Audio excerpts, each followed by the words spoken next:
이 시간에 살펴볼 작품은 한영운의 나룻배와 행인이라는 작품입니다.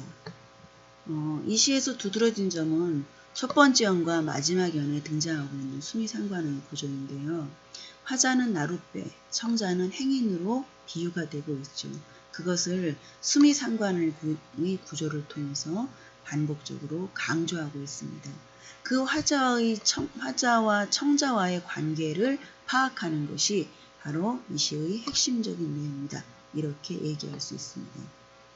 청자에 대해서는 두 번째 연과 세 번째 연 단 두 군데밖에 언급이 되어 있지 않습니다.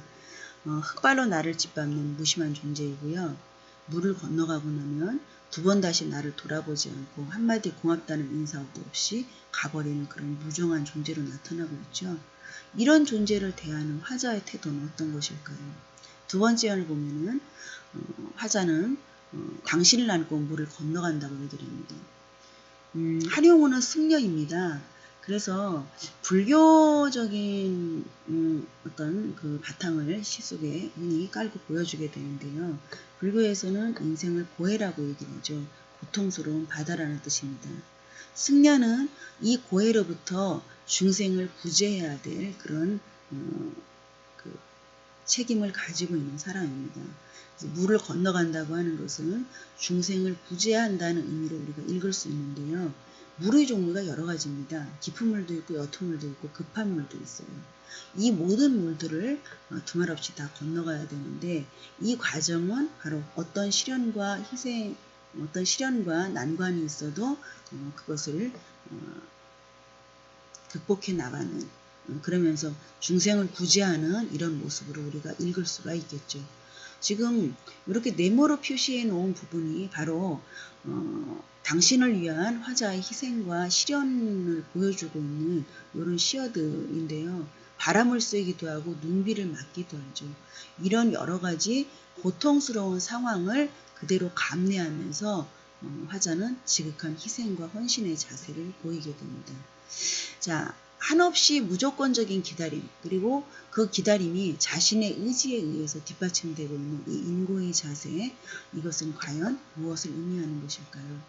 화자는 이렇게 얘기를 합니다. 당신이 언제든지 오실 줄만은 안다.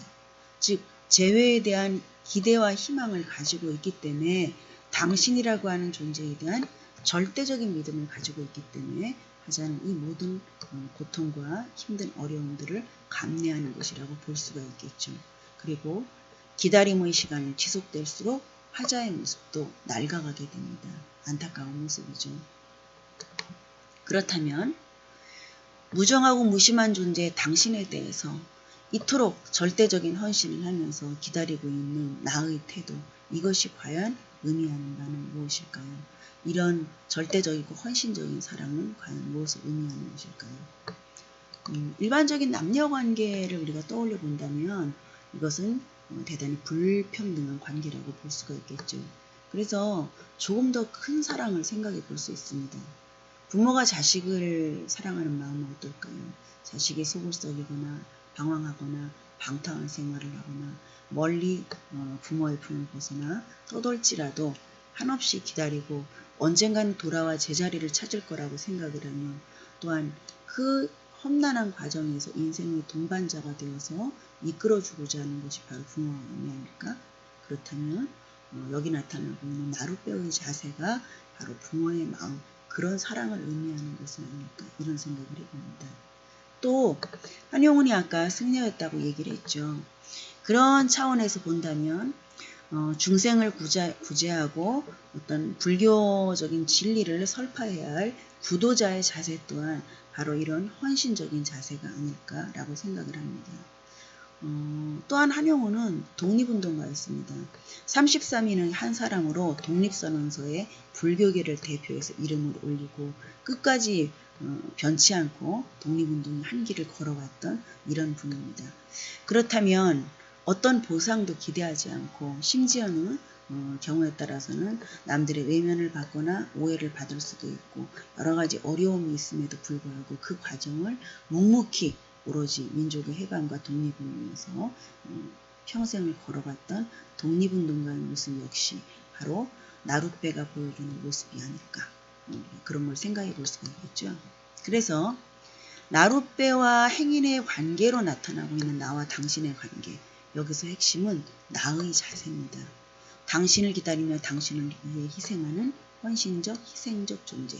당신을 사랑하는 어떤 사람이나 또는 승려의 입장이나 독립운동가를 떠올려 볼 수가 있겠고요.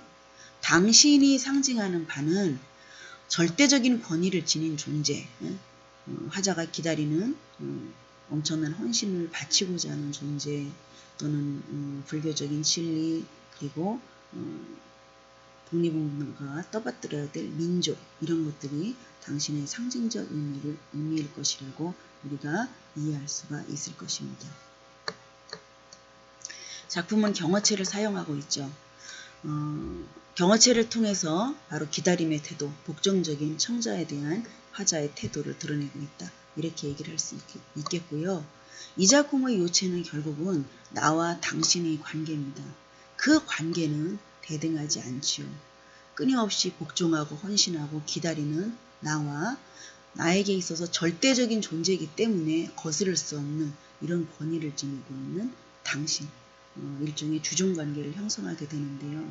이것이 보여주는 것은 자신의 자발적 의지에 의해서 희생과 그런 헌신을 치러야 될 이런 어떤 대상에 대한 그런 자세를 보여주고 있는 것이다.